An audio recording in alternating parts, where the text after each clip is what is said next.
Perlu diketahui bahwa Padepokan Sengkelat memberikan 3 jenis pelayanan, yaitu yang pertama jasa pendampingan khodam, kemudian yang kedua yaitu jasa air doa, ya. Kemudian yang ketiga yaitu jasa terawangan. Nah, kali ini kita akan membahas salah satu pertanyaan yang paling sering ditanyakan oleh pemahar terawangan, yaitu apakah azimat berkhodam yang dia miliki telah selaras dengan dirinya atau belum. Nah, saya menelisik ya, pertanyaan ini ditanyakan oleh pemahar terawangan karena azimat yang dia miliki itu belum memberikan tuah dengan maksimal. Apakah tuahnya itu lambat atau mungkin tuahnya itu malah belum jalan sama sekali, sehingga pemahar terawangan itu menduga tidak jalannya azimat itu akibat dari azimat yang belum selaras dengan dirinya. Nah, pertanyaan ini sebenarnya jawabannya mudah ya, yaitu apakah azimat berkhodam yang dia miliki telah selaras atau belum?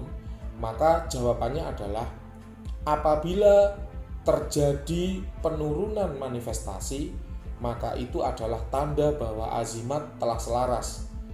Dan semakin manifestasi itu berkurang, maka tuah suatu azimat itu semakin bagus karena semakin selaras. Penjelasannya bagaimana? Penjelasannya seperti ini.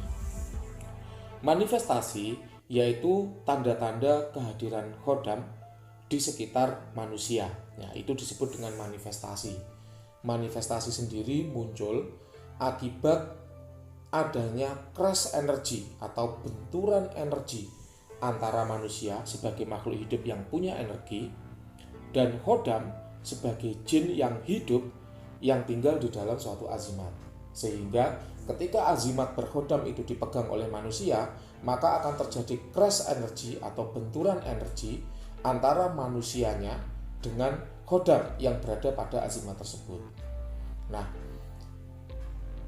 benturan energi atau crash energi inilah yang kemudian memicu munculnya manifestasi. Misalnya, manifestasi yang paling sering dirasakan oleh manusia itu adalah manifestasi dari sentuhan kulit, ya. Misalnya adalah perubahan suhu yang tiba-tiba terasa panas, tiba-tiba terasa dingin, padahal tidak ada penyebabnya. Misalnya, saya berada di ruangan ber-AC, tapi kemudian tiba-tiba terasa panas. Ya, nah itu kan aneh, melawan hukum fisika, melawan hukum alam. Nah, itulah tanda-tanda manifestasi.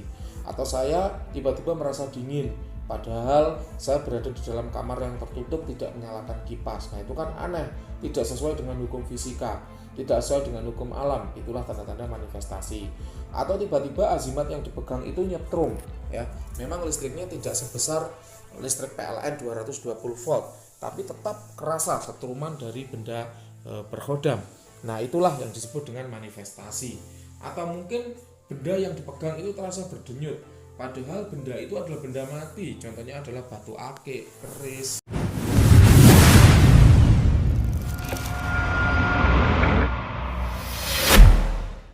tombak, tasbih, gelang kayu, dan lain sebagainya, yang mana seharusnya benda-benda seperti itu tidak berdenyut. Nah, tapi ini ketika dipegang berdenyut. Nah, itu kan aneh, tidak sesuai dengan hukum fisika, tidak sesuai dengan hukum alam. Maka hal-hal seperti itulah yang kemudian disebut dengan manifestasi. Nah, oke, kita kembali ke pertanyaan dasar. Nah, manifestasi dari benda berkhodam itu bisa dirasakan oleh orang yang peka, ya. Ibarat kita melihat gajah, gajah itu ada, tapi gajah tentu hanya bisa dilihat oleh orang yang penglihatannya normal. Kalau buta tidak akan bisa melihat gajah. Suara petir itu keras, kencang, kuat. Tentu suara petir yang kuat itu hanya bisa dirasakan oleh orang yang telinganya normal. Mohon maaf, kalau dia pendengarannya bermasalah, pasti tidak akan bisa mendengarkan suara petir. Nah, manifestasi pun demikian. Manifestasi itu bisa dirasakan oleh orang-orang yang peka, ya, peka terhadap energi. Biasanya mereka yang peka terhadap energi itu adalah orang-orang yang rajin olah energi, seperti itu. Jadi suatu benda berkhodam, ya, itu ketika pertama kali datang ke seseorang, maka energinya itu akan kuat benturannya atau kuat crash energinya. Nah, itu yang disebut dengan manifestasi. Nah, seminggu kemudian ya, benturan-benturan energi itu akan berkurang. Kenapa? Karena sudah diselaraskan dengan pemiliknya. Seperti itu.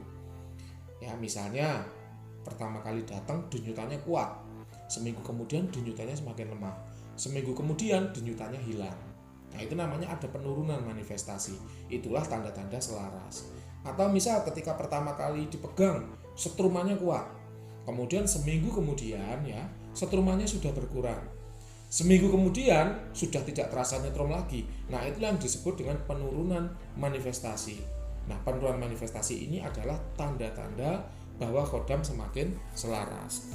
Atau ketika pertama kali dipegang itu pusing, di kepala pusing, badan rasanya berat. Seminggu kemudian sudah tidak pusing lagi, tapi di badan masih berat. Seminggu kemudian sudah tidak pusing, di badan juga sudah tidak terasa berat. Nah, itulah yang disebut dengan penurunan manifestasi. Penurunan manifestasi inilah tanda-tanda bahwa khodam semakin selaras. Nah, kalau khodam itu sudah selaras, maka yang terjadi pada umumnya adalah auto benefit atau tuah otomatis berjalan tanpa kita suruh, tanpa kita minta. Contohnya, ketika seseorang yang memiliki azimat tipe proteksi, tipe eksekusi, ya, disakiti oleh orang lain, dimarahi atasannya, kemudian disinggung oleh temannya dan lain sebagainya.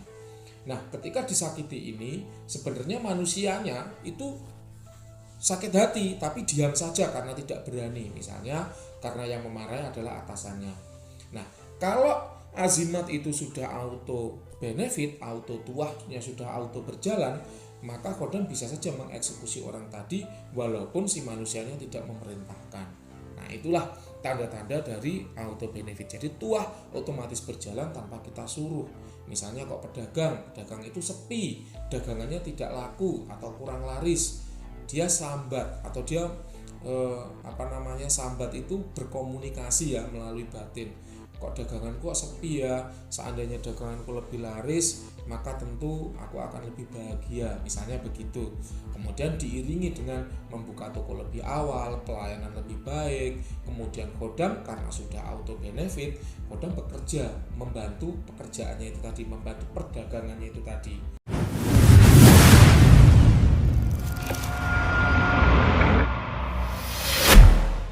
Sehingga apa yang terjadi? Dagangannya lebih laku. Nah, seperti itu. Memang yang namanya rezeki itu asalnya dari Tuhan ya kawan. Tapi yang namanya khodam itu adalah rekan kerja yang membantu kita. Memang khodam itu tidak menjamin ya, tidak menjamin bahwa setelah punya khodam kerezekian maka rezeki akan banter walaupun kita cuma tiduran sambil rokokan. Tidak seperti itu. Khodam adalah bagian dari ikhtiar, khodam adalah bagian dari kerja keras. Sehingga ketika kita bekerja secara nyata ya, itu secara fisik yang nyata itu ada, yaitu kita bekerja, kemudian secara goibnya itu juga ada, yaitu khodam yang bekerja. Jadi khodam itu adalah rekan kerja. Kalau untuk rezeki itu asalnya dari Tuhan. Oke ya, seperti itu. Nah, kira-kira penjelasannya seperti itu ya, bahwa sekali lagi saya ulangi, apakah tanda-tanda bahwa azimat berkhodam itu sudah selaras, maka tandanya adalah akan terjadi penurunan manifestasi ya yang dialami oleh pemilik azimat. Namun sebaliknya, penurunan manifestasi ini ya adalah tanda bahwa khodam semakin selaras, yang menjadi tanda bahwa benefit yang auto itu akan berjalan tidak lama kemudian ya, seperti itu. Nah, pertanyaan terakhir adalah ya, bagaimana saya tahu bahwa penurunan manifestasi itu adalah tanda-tanda semakin selaras dan bukan tanda-tanda khodamnya hilang. Nah, ini pertanyaan juga sering ditanyakan menanggapi pertanyaan tadi. Nah, jawabannya sederhana ya. Untuk membuktikan keberadaan khodam itu sekarang itu sudah mudah ya. Yang pertama, kalau bisa dibuktikan manifestasinya maka dibuktikan manifestasinya. Yang kedua, kalau tidak bisa dibuktikan manifestasinya, misalnya karena sudah selaras sehingga ketika kita rasakan itu sulit, maka kita bisa minta tolong kepada orang lain untuk menerawang azimat yang kita miliki ya. Contohnya Padepokan Sengkelat yang membuka jasa terawangan, contohnya itu. Kemudian misalnya ya, Mas saya ingin cross check misalnya ya, apakah orang lain juga memiliki pandangan yang sama dengan Anda misalnya ya, maka Anda bisa melakukan sketsa khodam ya. Jadi contohnya adalah salah satu pakar jasa sketsa yang terpercaya itu Mas Jalak Paningal misalnya. Mas Jalak Paningal ini membuka jasa sketsa kodam. Nah, Anda bisa mengecekkan azimat-azimat berkodam Anda ke Mas Jalak Paningal. Tentu jawaban dari Mas Jalak Paningal itu bukan hasil kerjasama dengan saya, bukan. Kami bekerja sendiri-sendiri. Tapi artinya apabila jawaban dari dua orang atas pertanyaan yang sama itu jawabannya sama, berarti jawaban itu benar, seperti itu. Jadi Anda bisa melakukan pengecekan ya ke Padepokan Sengkelat, atau misalnya Anda kurang puas, Anda bisa mensketsakan ke pakar sketsa ya yang saya kenal, ada Jalak Paningal. Di luar Jalak Paningal juga masih banyak, misalnya Clay Petrus misalnya, itu juga hasil sketsanya juga akurat ya, seperti itu. Oke kawan, sekiranya penjelasan dari pertanyaan ini cukup sekian ya. Sampai jumpa di materi-materi berikutnya.